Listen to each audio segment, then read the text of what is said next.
नमस्ते बच्चों, 7th class की विज्ञान विषय में आप सभी का स्वागत है। पिछले वीडियो में हमने अम्लीय और क्षारीय पदार्थों के बारे में चर्चा करी थी, यानी अम्लीय पदार्थ क्या हैं, क्षारीय पदार्थ क्या हैं, इसके बारे में अध्ययन किया था। उसके उदाहरणों के माध्यम से इसको समझा था।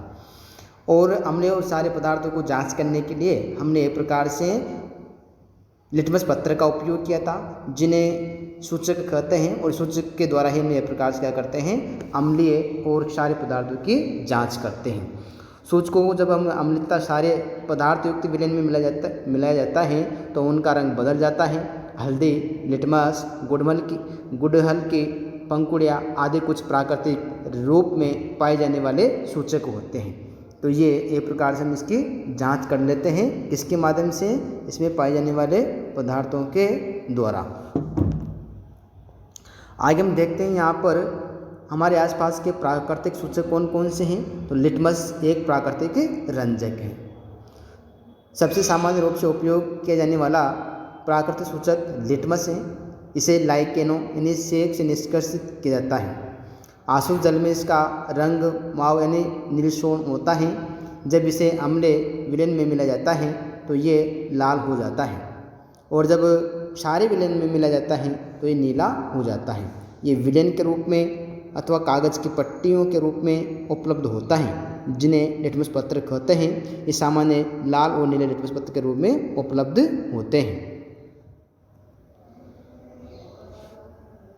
तो अभी हमने यहाँ पर इसके लिटमस पत्र की चर्चा करी थी कि किस प्रकार से ये उपस्थित होता है। ये लिटमस पत्र ही एक प्रकार से जो है इसको प्रदर्शित करते हैं कि किस प्रकार से अम्लीय और क्षारीय हैं। यहाँ पर कुछ अम्ल का नाम और किसमें पाया जाता है इसके नाम दिए गए हैं। एसिटिक अम्ल सिरके में, फॉर्मिक अम्ल चींटी के डंक में, साइट्रिक अम्ल नींबू कुल के जो पादप हैं उसमें, संतरा नींबू में पाया जाता है।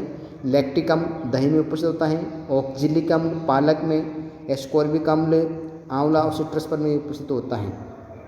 टार्ट्रिक अम्ल इमली, अंगूर, कच्चे आम में पाया जाता है। तो इस प्रकार से हमने अम्लीय और क्षारीय पदार्थों के बारे में यहाँ पर चर्चा कर रहे हैं, और इसके द्वारा ही हम यहाँ पर अम्लीय पदार्थ के साथ साथ क्षारीय पदार्थों के बारे में बात करते हैं। कैल्शियम हाइड्रोक्साइड चूने का पानी, अमोनियम हाइड्रोक्साइड खिड़की के कांच आदि साफ करने के लिए उपयुक्त मार्जक है।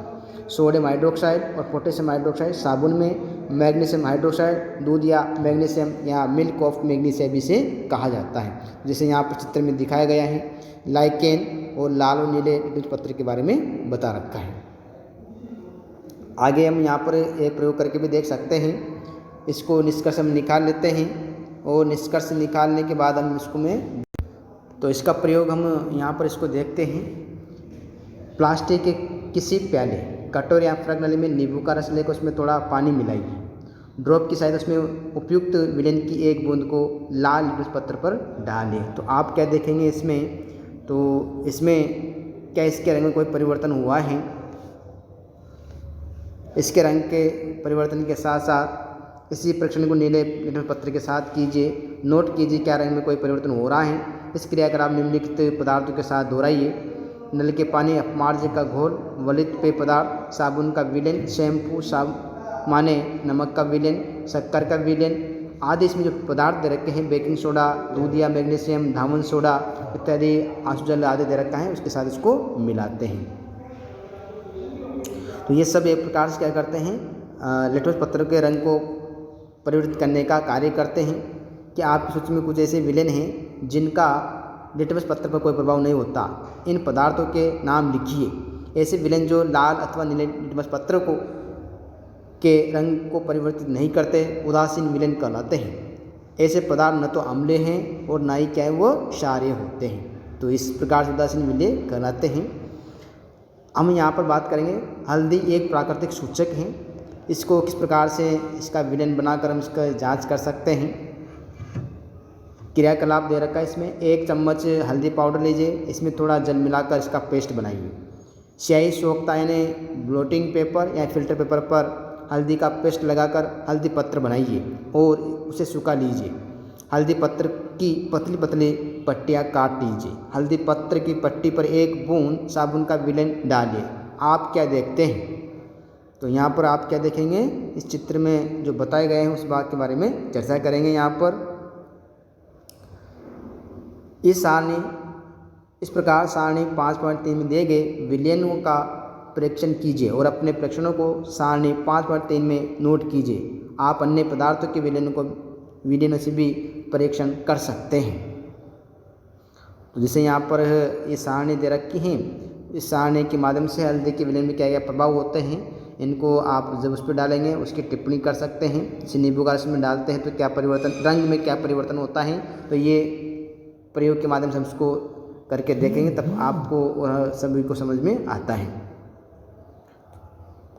उसी प्रकार से हम यहाँ पर देखते हैं सूचक के रूप में गुड़हल के पुष्प किस प्रकार से उपयोग में लेते हैं। यानी जो सूचक हैं उन सूचकों के रूप में हम यहाँ पर इसका उपयोग करते हैं, किसके सूचक के रूप में गुड़हल के पुष्प का। तो गुड़हल के पुष्प की कुछ पंखुड़ियाँ एकत्रित कीजिए और उन्हें किसी बीकर में रख दीजिए। इसमें थोड़ा गर्म जल मिलाइए, मिश्रण को कुछ समय तक रखिए जब तक जल रंगीन न हो जाए। रंगीन जल को सूचक के रूप में उपयोग कीजिए। इस सूचक की 5-5 बूंदें सारणी 5.4 में दिए गए प्रत्येक विलयन में इसको मिलाकर देखते हैं तो इसमें क्या परिवर्तन होता है। जैसे आरंभिक रंग और अंतिम रंग में क्या क्या परिवर्तन होता है। जैसे शैम्पू, नींबू का रस, जल, सोडियम हाइड्रोजन कार्बोनेट का विलयन, सिरका, शक्कर का विलयन, नमक का विलयन, इसको हम अलग अलग प्रकार इसको दोहराते हैं।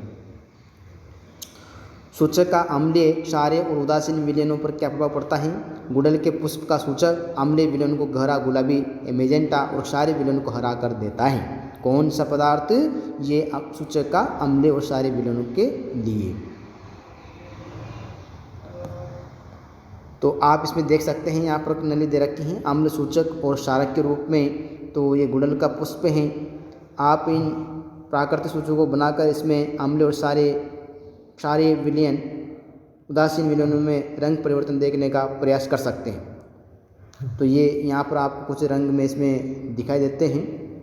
कैल्शियम हाइड्रोक्साइड, जिसको हम एक प्रकार चूने का पानी यहाँ पर कहते हैं, इनमें से प्रत्येक विलयन पर तीनों विलयन के प्रभाव को प्रदर्शित कीजिए। अपने प्रश्नों को सारणी 5.3 में लिखिए। तो ये आज हमने यहाँ पर जो है कुछ सूचकों के बारे में यहाँ पर चर्चा करी थी। आगे हम इसके उदासीनीकरण के बारे में चर्चा करेंगे। सभी भैयाओं को पुनः धन्यवाद।